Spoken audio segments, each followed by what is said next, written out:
وہ موسم گرما کی ایک روشن دوپہر تھی۔ ماں بطخ نے انڈے دینے کے لیے تالاب کے کنارے ایک درخت کے نیچے جگہ تلاش کر لی تھی۔ اس نے 5 انڈے دیے۔ اچانک اس نے محسوس کیا کہ 5 انڈوں میں سے ایک انڈا مختلف تھا، لیکن اس نے ان کے پھوٹنے کا انتظار کیا۔ ایک خوبصورت صبح آخر کار ایک ایک کر کے ایک انڈا پھوٹنے لگا۔ بچے بولنے لگے۔ تمام انڈے زندہ ہو گئے تھے۔ بطخ کے سارے بچے انڈے کے خول سے نکل کر سر ہلا رہے تھے۔ سب ٹوٹ گئے تھے، صرف ایک کے علاوہ۔ اوہ، کتنے پیارے بچے ہیں میرے، کتنی قسمت والی ماں ہوں میں۔ لیکن یہ 5ویں کو کیا ہوا ہے؟ بطخ بہت پریشان تھی۔ یہ آخری انڈا تو بہت طویل وقت لے رہا ہے۔ وہ انڈے پر بیٹھ گئی اور ساری گرم جوشی دے دی جتنی وہ دے سکتی تھی۔ یہ بچہ سب سے خوبصورت بچہ ہوگا کیونکہ اس کا انڈا پھوٹنے میں بہت وقت لگ رہا ہے۔ ایک خوبصورت صبح جب انڈا پھوٹا تو وہاں سے ایک بدصورت سرمئی رنگ والا بچہ نکلا۔ بطخ کا یہ بچہ اپنے دوسرے بہن بھائیوں سے مختلف تھا۔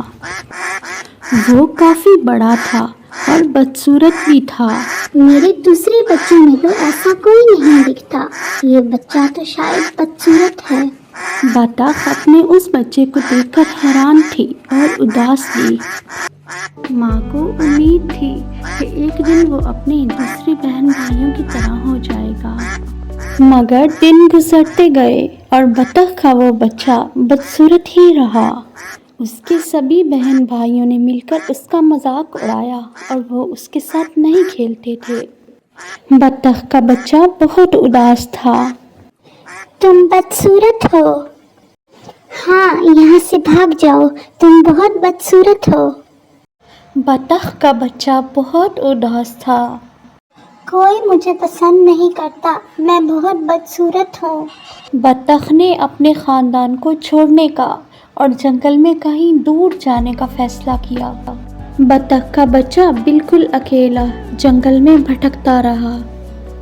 جلد ہی موسم سرما آ گیا، چاروں طرف برف تھی۔ بطخ کا بچہ بہت اداس تھا اور وہ سردی سے کانپ رہا تھا۔ کھانے کے لیے غذا اور رہنے کے لیے گرم جگہ وہ تلاش نہیں کر سکا۔ وہ مرغی کے گھر گیا، وہاں پر مرغیوں نے اسے اپنی چونچ سے مارا۔ وہ راستے میں ایک کتے سے ملا، کتے نے اسے دیکھا اور وہاں سے چلا گیا۔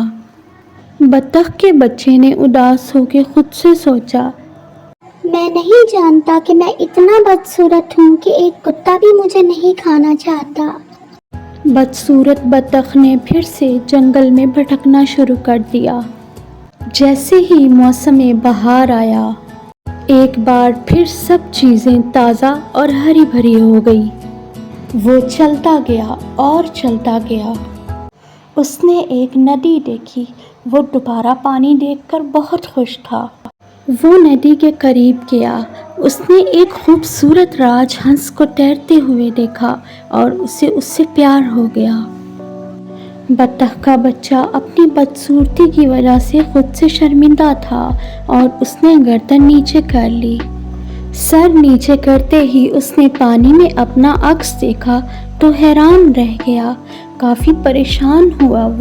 وہ اب بدصورت نہیں رہا تھا، وہ ایک خوبصورت راج ہنس میں بدل گیا تھا۔ اب اسے احساس ہوا کہ وہ اپنے بہن بھائیوں سے مختلف کیوں تھا، کیونکہ وہ تو ایک راج ہنس تھا۔ اس نے اس خوبصورت راج ہنس سے شادی کر لی جس سے وہ پیار کرتا تھا، اور پھر اس کے بعد وہ ہمیشہ خوش رہنے لگا۔